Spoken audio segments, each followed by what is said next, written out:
फोरनि पस्टखौबो जोङो 900 माने इन्टारभिउ फाथिनानै साख्रि होनो नागिरदों आरो बेबायदिनो जालांबाय थासिगोन जों प्राय 11,000नि गेजेरावहाय जोङो साख्रि होनायनि बेबस्था लादों गतिके बोसोरनै दंबावो बोसोरनैनि गेजेराव जोङो दाखालि एसेम्ब्लियाव बिथांमोननि सोंनायनि फिननायखौ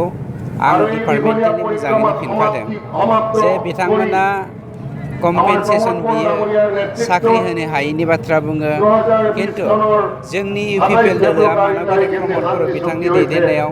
साख्रि होनो दा हाथों होननानै बिथांमोना हाइकर्टआव रिट पिटिसन जमा होदों जे जोंनि सेन्ट्रेल सिलेक्सन बर्डनि गेजेरजों नङाब्ला जों मालाबाबो साख्रिखौ होनो हाखाया नंखायनो सेन्ट्रेल सिलेक्सन बर्डखौ बिथांमोना इलिगेलि 12 जन मेम्बार खालामनानै दानायनि थाखाय जोंनि सरकार फैनायनि उनाव बेखौ जों केन्सेल खालामदोंमोन आरो बिनि थाखायनो बिथांमोना जोंनि सेन्ट्रेल सिलेक्सन बर्डखौ केस होनानै जोंनि दिनाव साख्रि होनो हायैनि लामाखौ बिथांमोना लानो नागिरदोंमोन किन्तु बिथांमोना साक्सेसफुल जायाखै जोङो हाइकर्टनि केसाव देरहाबाय आरो देरहानायनि उनाव जों बावैसोनो बे साख्रिखौ होनो थाखाय थियारि जाबाय जोङो गोबां जेरै 900निख्रुइबो बांसिन OBBनो जों साख्रि होखांबाय रेगुलार खालामबाय बेफोरबायदिनो बावैसोनो जोङो नैबे TET पास जानाय जोंनि लेखा गोनां सेंग्रा सिख्लाफोरनि पस्टखौबो जोङो 900 माने इन्टारभिउ फाथिनानै साख्रि होनो नागिरदों आरो बेफोरबायदिनो जालांबाय थासिगोन जों प्राय 11,000नि गेजेरावहाय जोङो साख्रि होनायनि बेबस्था लादों गतिके बोसोरनै दंबावो बोसोरनैनि गेजेराव जोङो मावगोन मानोना थांनाय 17 बोसोराव बिथांमोना जिबायदि 3,000निख्रुइबो बांसिन कोटि थाखा जाख्ल'बाय आरो गोबां इलिगेल खामानि मावबोबाय बेफोरखौ सिडिल खालामनायावनो जोङो 3 बोसोरा थांबाय 3 बोसोरनि 1 बोसोराथ' जों जेबोखौनो मावनो हायाखै कभिडनि थाखाय वान फेमिलि वान जब बे जोंना टारगेटआ दाबो दङ आरो जाफुंगासिनो दङ जब माने बे नङा जे नोंथाङा सरकारि गभर्नमेन्ट साख्रिखौ मोनबाल' बे जब जायो किन्तु थांनाय 17 बोसोराव नोंथांबायदि सासे सेंग्राखौनो नोंथांबायदि सासे लाइमोन सिख्लाखौनो बिथांमोना जौ लोंहोनानै ड्राग्स जाहोनानै जुवा गेलेहोनानै बिथांमोना नंगौ सुबुंथिनि जाय केरेक्टार बे केरेक्टारनिफ्राय बिथांमोना जोंनि सेंग्रा सिख्लाफोरखौ दोरद होदोंमोन किन्तु दिनैनि दिनाव जोंनि साफ्रोमबो सेंग्रा सिख्लायानो थांना थानायनि राहा लामा लानायनि लामाखौ जोङो दिन्थिनानै होनो नागिरदों जायखौ होनदों जोङो वान पस्ट वान जब बिथांमोननि जा बुंनाय बेथ' बुंबोगासिनो दंखायो आरो नोंथाङा मोनसे बाथ्राखौ गोसोखां नोंथांमोननि मिडियानि गेजेरजों ओंखारबाय थादों जे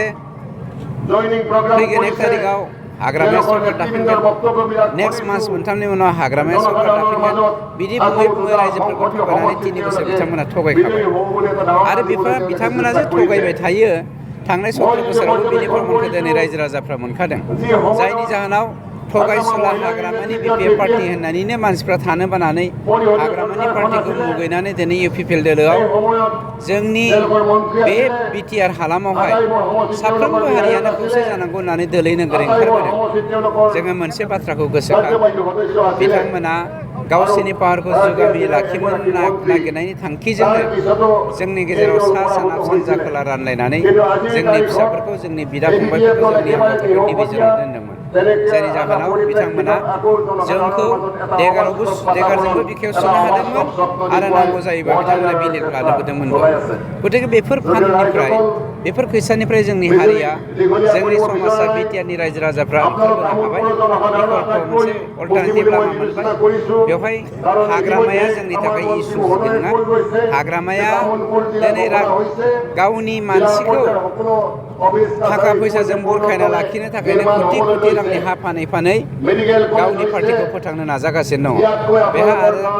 BPF हिसाबै थांना थानायनि खुनु राहा लामा गैलिया रंगाजुलि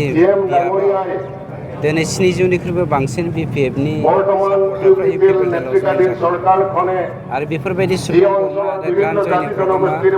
मोनफ्रोमबो समस्थियावनो बे बारनिफ्राय जोङो टारगेट लादों गतिके बे जालांबाय थाखासिगोन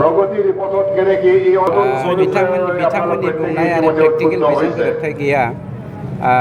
बिथांमोना मा बुंदों मा बुङा बेखौ जों मिथिया किन्तु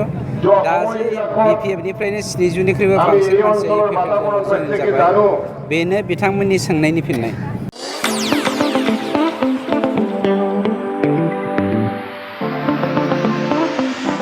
सानाय सुनाय बेरामनि जेंनायाव गोग्लैना थानायफोरनि थाखाय गोजोनथाव खौरां। गावनि देहानि सानाय सुनायखौ लानानै दुखुआव थानो गोनां गैला। जुदि नोंथाङा सानाय सुनाय दंब्ला जिंगासिनांगौनि गोनांथि गैया। नंगौ, चिरां जिल्लानि बेंटल गेट चापागुरियाव थानाय SI निउर'थेरापि सेन्टाराव नोंथाङा गोरलैयैनो देहानि सानाय सुनायखौ फाहामथाय लानो हागोन। बे सेन्टाराव सिं सानाय, आफादावरि सानाय, मोदोम जरा सानाय, आइजोफोरनि जेंना, खर' सानाय बायदि बायदि रोखोमनि बेरामखौ फाहामथाय होनाय जायो। बे SI निउर'थेरापि सेन्टाराव बेरामिया थानानै फाहामथाय लानो हानायनिबो सुबिदा दङ। नोंथाङा SI निउर'थेरापि सेन्टाराव फाहामथाय लानो गोसो दंब्ला नैबे जानबुं नम्बर 7620160459 नङाब्ला 9476977956 आव थोंजों सुलाद लानो हागोन।